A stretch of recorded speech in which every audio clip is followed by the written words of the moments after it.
গোৱালপাৰা জিলাৰ দুধনৈত ভয়ংকৰ পথ দুৰ্ঘটনা। ৱাগানাৰ আৰু বাইকৰ মাজত সংঘৰ্ষ। আহত দুগৰাকী লোক। আহত লোক দুজন ক্ৰমে প্ৰবীণ কলিতা আৰু ছাইফ আলী বুলি জানিব পৰা গৈছে। ঘটনাস্থলীত উপস্থিত দুধনৈ আৰক্ষী। ইয়াৰে প্ৰবীণ কলিতাৰ অৱস্থা সংকটজনক হোৱাত উন্নত চিকিৎসাৰ বাবে গোৱালপাৰা অসামৰিক চিকিৎসালয়লৈ প্ৰেৰণ কৰা হৈছে। দুধনৈ মাটিয়া ৪৬ নং ৰাজ্যিক ঘাইপথৰ খাৰাত সংঘটিত হয় এই পথ দুৰ্ঘটনা। News desk report P live.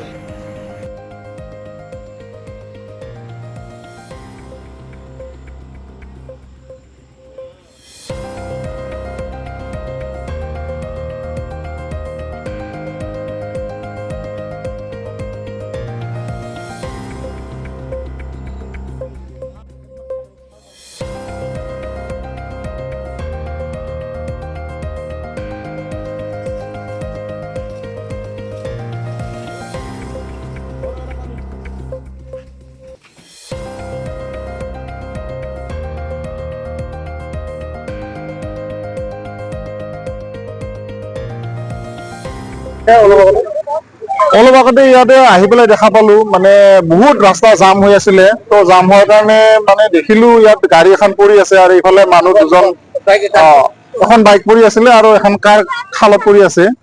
তো ৱেগানাৰ বুলি দেখা পালো, তো সেইকাৰণে বস্তুটো আহি পেলাই চালো কোনোবা চিনাকি হয় নেকি বুলি। মানুহজন গম পাইছে নেকি ক'ৰ হয়? মানুহজনক ইতিমধ্যে চিনাক্তকৰণ কৰা হৈছে, মানে যিজনে গাড়ীৰ গৰাকী হয়, তো এইটো দহেলাৰ হয়। আৰু তেখেতৰ লগত যিজন গাড়ীখনত আছিলে তেখেতেও দহেলাৰে হয়, মাজাখালীৰ। আঘাতপ্ৰাপ্ত হৈছে নেকি?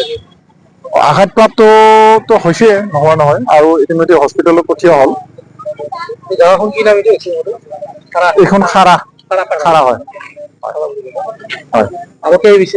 আৰক্ষী আহি পাইছে, তেখেতসকলে হেল্প কৰিলে আৰু গাড়ী এম্বুলেন্স তেখেতসকলে মাতিলে। তাৰপিছত আমি ৰাইজে পঠিয়াই দিলো আৰু হস্পিটেলত। হয়।